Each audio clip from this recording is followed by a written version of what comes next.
J'ai récemment reçu le coup de fil d'un ami comptable à Franceville qui m'a appelé tout affolé, mais parce que il avait fait une très grosse erreur dans sa TVA. Effectivement, je lui ai donné quelques astuces, voir comment il fallait rattraper le coup au cours de la déclaration de TVA du mois suivant. Dans le cadre de cette vidéo, nous allons traiter des 9 erreurs qui sont fréquemment effectuées. Donc, si vous ne voulez pas rater ça, vous avez tout intérêt à rester jusqu'à la fin de la vidéo. Et sur ce, c'est parti pour notre vidéo.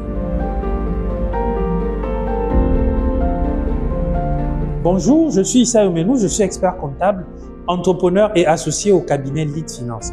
C'est un cabinet d'audit et d'expertise comptable basé à Port-Gentil. Sur cette chaîne, nous faisons le plaisir de décortiquer pour vous les sujets en lien avec la gestion, à savoir la comptabilité, la fiscalité, la paye, l'audit, la finance. Tous ces sujets, finalement, sont traités pour participer modestement à votre réussite entrepreneuriale. Comme je vous le disais en introduction de cette vidéo, j'ai un ami qui m'a appelé récemment parce qu'il avait commis une très grosse erreur dans sa déclaration de TVA.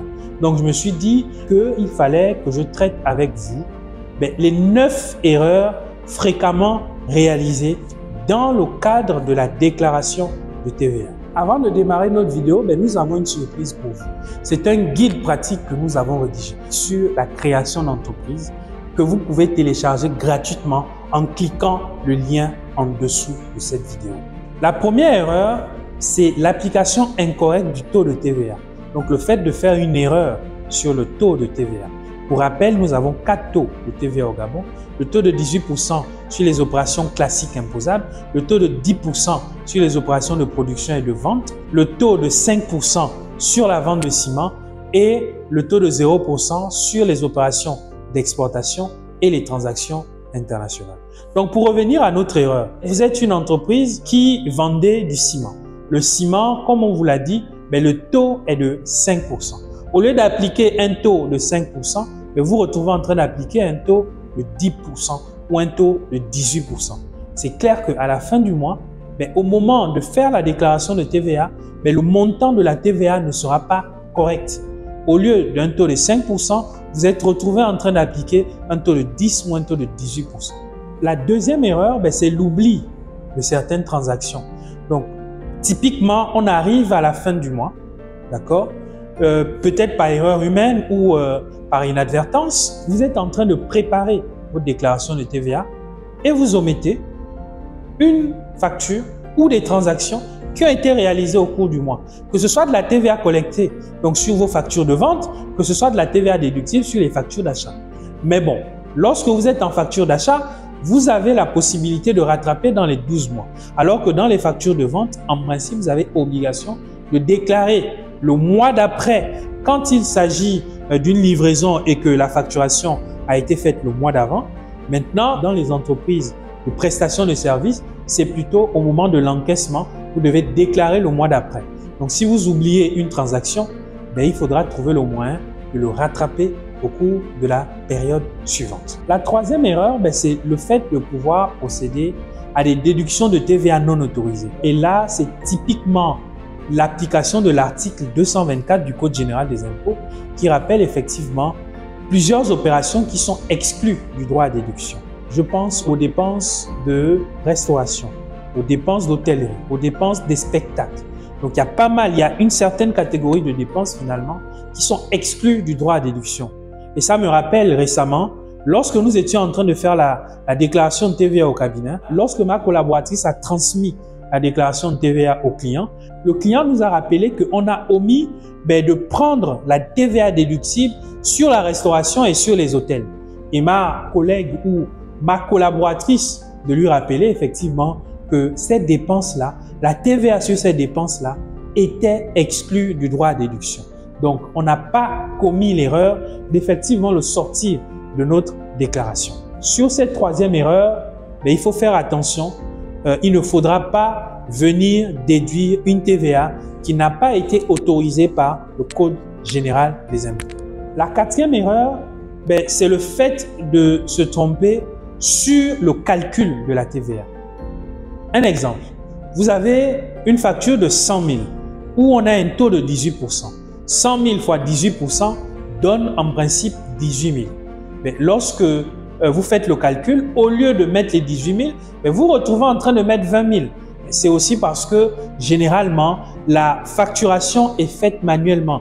Lorsque la facturation est faite manuellement, il peut arriver qu'il y ait des erreurs matérielles dans le calcul de la TVA. C'est pourquoi il est plutôt recommandé de se prendre un logiciel de facturation. Si on ne peut pas se prendre un logiciel de facturation, vous trouvez un geek en Excel, mais qui est capable de vous modéliser une facture dans Excel avec des cellules qui sont bloquées. À ce moment, vous êtes sûr que lorsque vous avez rentré votre montant hors taxe, le montant de la TVA qui est calculé sera le bon, le montant de la C2S qui est calculé sera le bon. Donc, 18%, au lieu de trouver 18 000, on va mettre 20 000. Et c'est typiquement, comme je le disais, une erreur due au fait que la TVA est calculée de façon manuelle dans les factures. La cinquième erreur, ce sont les facturations incomplètes ou incorrectes. Et là, typiquement, on a l'exemple d'une facture que vous recevez, une facture d'achat. Vous recevez la facture, mais vous ne faites pas attention si la personne est effectivement assujettie à la TVA. Il arrive dans la pratique qu'il y ait des entreprises qui vous envoient une facture avec la TVA alors qu'elles ne sont pas assujetties à la TVA. Dans ce cas, en principe, condition de forme de déductibilité, il faudrait mentionner le numéro d'identification fiscale du client. Si le numéro d'identification fiscale du client ne figure pas sur la facture, cette facture, en principe, la TVA ne peut pas être déductible. Si vous êtes amené à déduire la TVA dans le cadre de vos déclarations, en cas de contrôle fiscal, la TVA sera tout simplement rejetée par les inspecteurs des impôts. La sixième erreur, c'est le retard dans la déclaration ou le paiement de la TVA. Typiquement, à la fin d'un mois, vous n'avez pas de la trésorerie et vous décidez de ne pas déclarer et de ne pas payer la TVA. Pour information, depuis avril 2024, toutes les entreprises soumises à la TVA ont obligation d'être sur Digitax. Digitax, c'est la version 2 de la plateforme de déclaration qui a été lancée par l'administration fiscale, la DGI, Direction Générale des Impôts.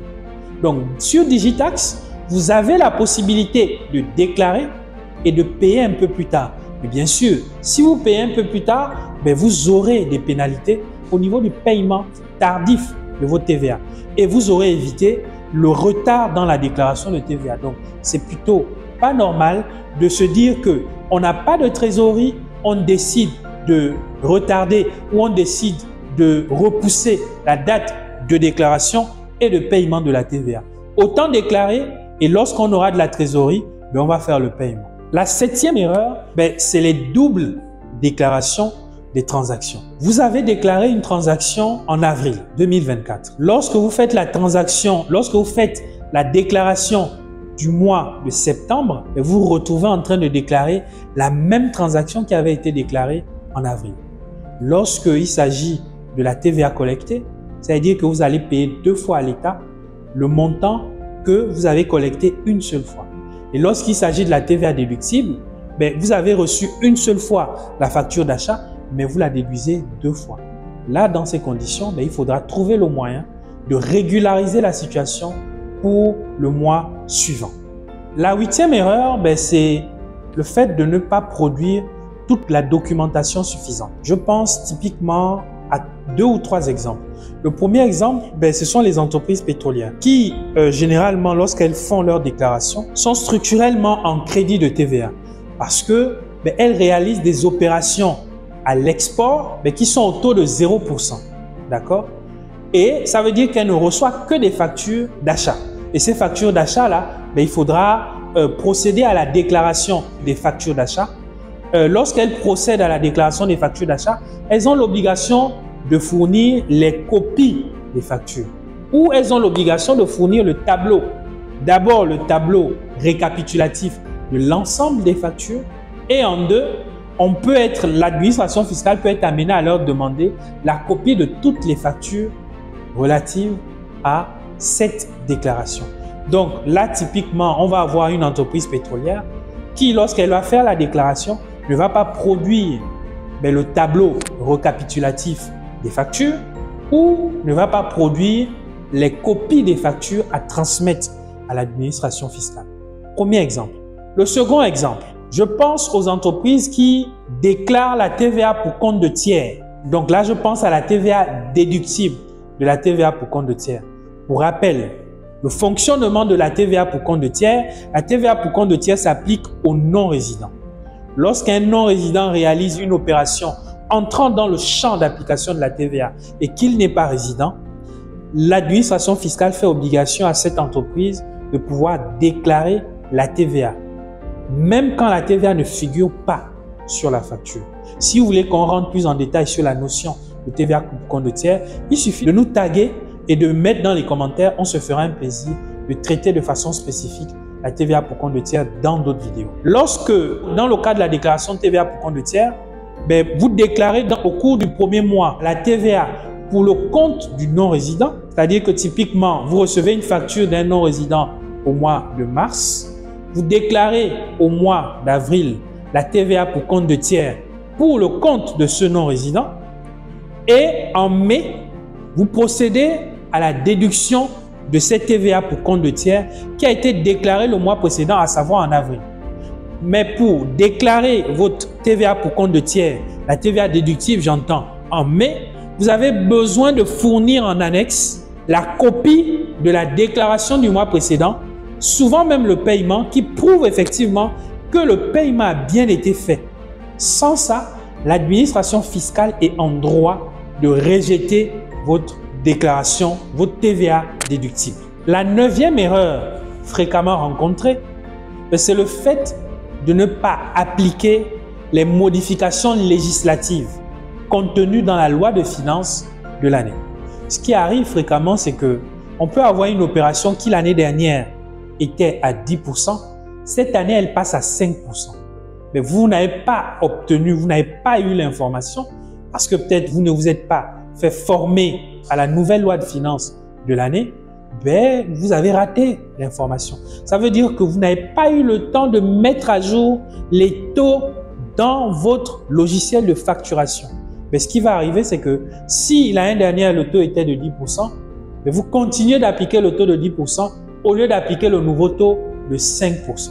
Mais lorsque ça arrive, c'est une erreur fréquente qui arrive au moment où la loi de finances est en train de sortir, au moment où on est en train de promulguer la nouvelle loi de finances. Donc faites attention, restez au courant des évolutions législatives, notamment de la promulgation de la loi de finances de chaque année. Elle vous permet d'avoir toutes les nouveautés en matière d'application d'impôts et taxes. Voilà, nous sommes arrivés à la fin de notre vidéo. Comme je vous le disais, nous vous avons cité 9 erreurs fréquemment utilisées. Peut-être que vous avez d'autres erreurs que vous avez rencontrées. Faites-nous le plaisir de nous rappeler, de nous rajouter en bas de cette vidéo les autres erreurs. La 10e, la 11e, la 12e, la 13e. Donc, les erreurs sont infinies. Mais nous avons rappelé les 9 que nous rencontrons fréquemment. Donc, si vous avez aimé cette vidéo, nous vous demandons de faire 3 choses. Likez la vidéo, commentez la vidéo et surtout, partagez la vidéo autour de vous. Elle peut aider un comptable, un fiscaliste, un chef comptable, un directeur financier. Surtout, n'oubliez pas de vous abonner et d'activer la cloche de notification. Sur ce, on se dit à très vite pour les prochaines vidéos.